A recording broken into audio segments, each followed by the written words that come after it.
The transfer window has closed. No. The transfer window has slammed shut. So here is my take on each Championship side. We're going to grade their business using a good old tier list.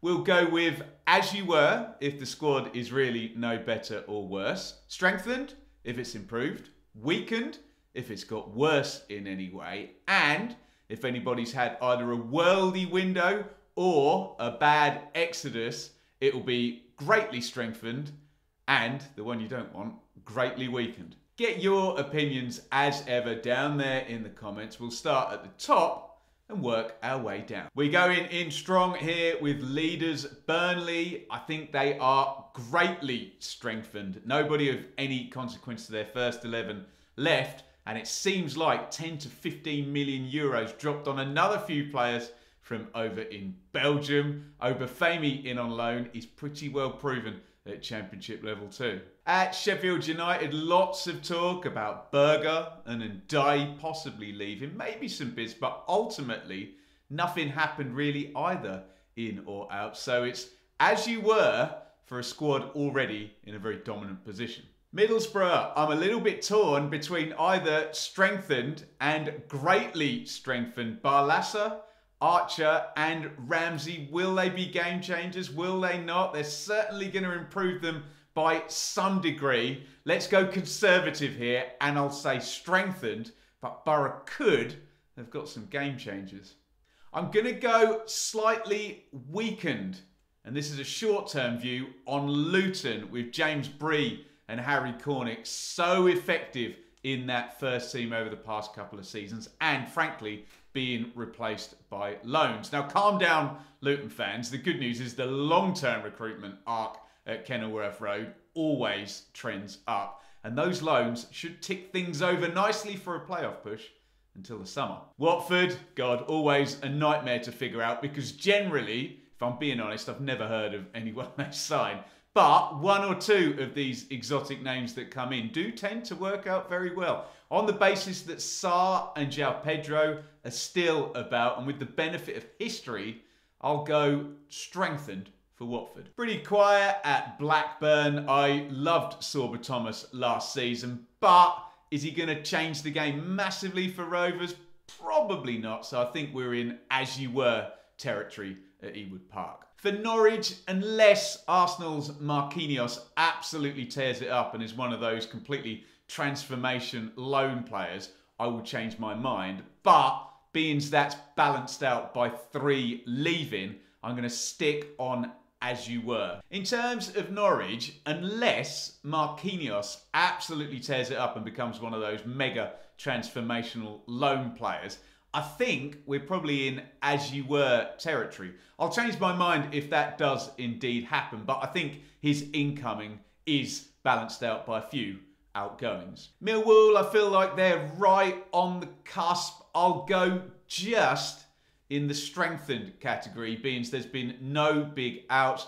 Burke and Watmore probably added in a bit more depth than actual first team presence as well as the young lad coming in from Ireland. Now, Sunderland really needs a hell of a lot of context. In isolation, you have to say the January window is probably strengthened with the 3 youngsters in on permanent, Gelhardt in on loan as well. Obviously, in context of their first team, they've lost star striker Ross Stewart.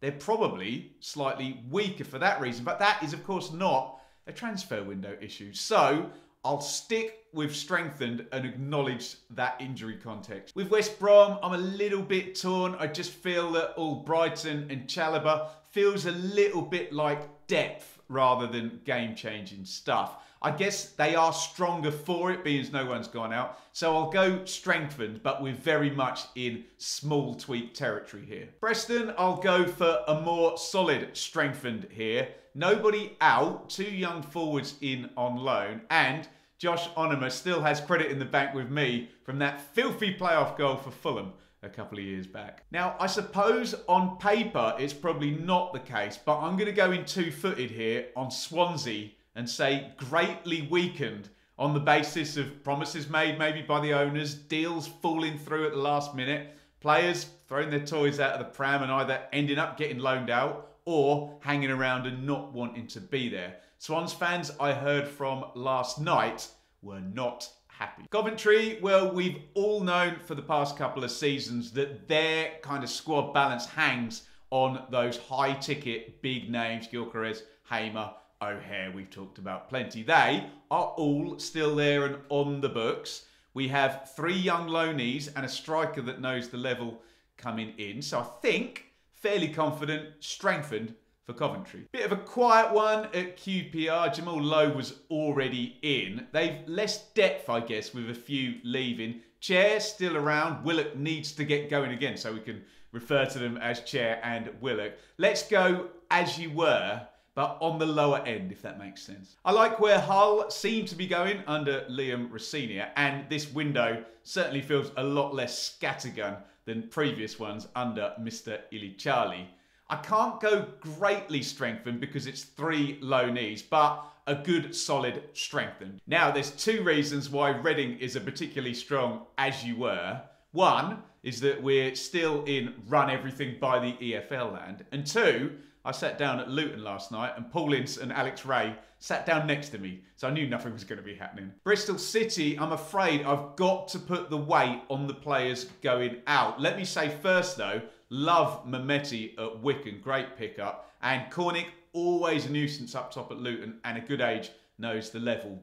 But Semenyo, star young player in that team. I know there's a couple of others. Masengo and Bentley as well. I know the latter 2 were being phased out by Pearson, but in terms of FFP and making that balance sheet look good, those are players that have had money investing in and not really bringing a lot back in the long term on the balance sheet. Sorry, Bristol City, greatly weakened. Slight similarity, I guess, at Stoke. Sutar leaving means probably Stoke have the biggest sale in the division this window.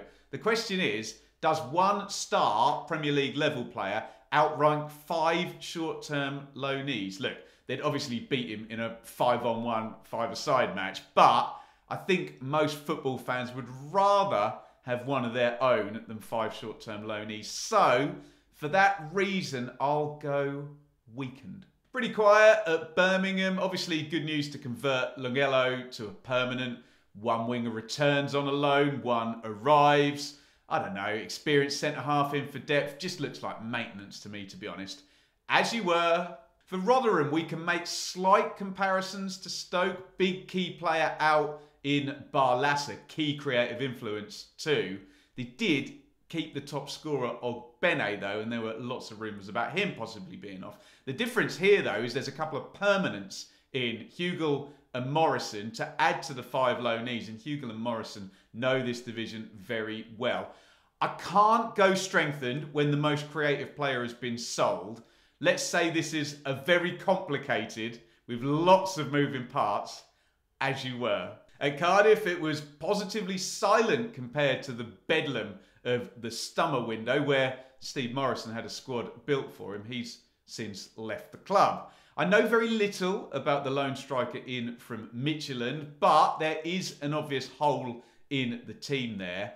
I'll go as you were, but I'm very happy to change my mind if he bangs in loads of goals. Feels like we're in gamble mode now at Huddersfield, which they probably do need to do in order to try and get out of trouble. 4 loans and 2-3 transfers. Have Waghorn and Knockhart got anything left in the tank? They've done really well at this level earlier in their careers. Sorba Thomas, so good last year. Obviously some kind of issue there to see him loaned out. No idea how this is going to go at all. I've got no idea what to answer here. I'll probably contradict myself from earlier clubs, so I'll go for strengthened on the basis of sheer numbers, but that is by no means me saying the gamble's going to work, just saying the gamble is necessary. When it comes to Blackpool, I think on the basis that they've loaned back their star player from last season, we're definitely going to be ending up with some kind of positive assessment. Do you know what? I think I'm going to go all in here. Being it's Mick McCarthy and a couple of the centre-halves he's brought in have done well in the division before, and he tends to improve players in that division. Go on. Greatly strengthened.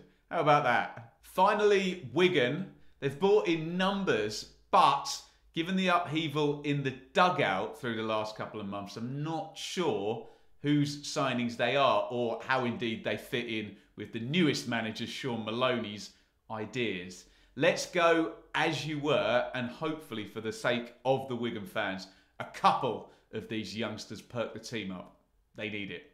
Get your views down there in the comments. I hate to do it, but I have to give the normal trigger warning for those of you who are going to take this video way too seriously. Make sure before you comment you tune your brain up for home team bias before you do that. Experience tells me comments are 99% likely to be about the team you support, and comments about the team you support are 99% likely to skew heavily optimistic. Look, all transfers tend to look good and make sense before a ball is kicked, but, and as much as I hope they're all winners, every last one of them, we must remember that a lot of them, maybe even half of them, actually don't work out, and that not all clubs will be in a net positive position after this window. Now, while all of this transfer tomfoolery and spending shenanigans were occurring late last night, I was in the cold at Luton. So click up here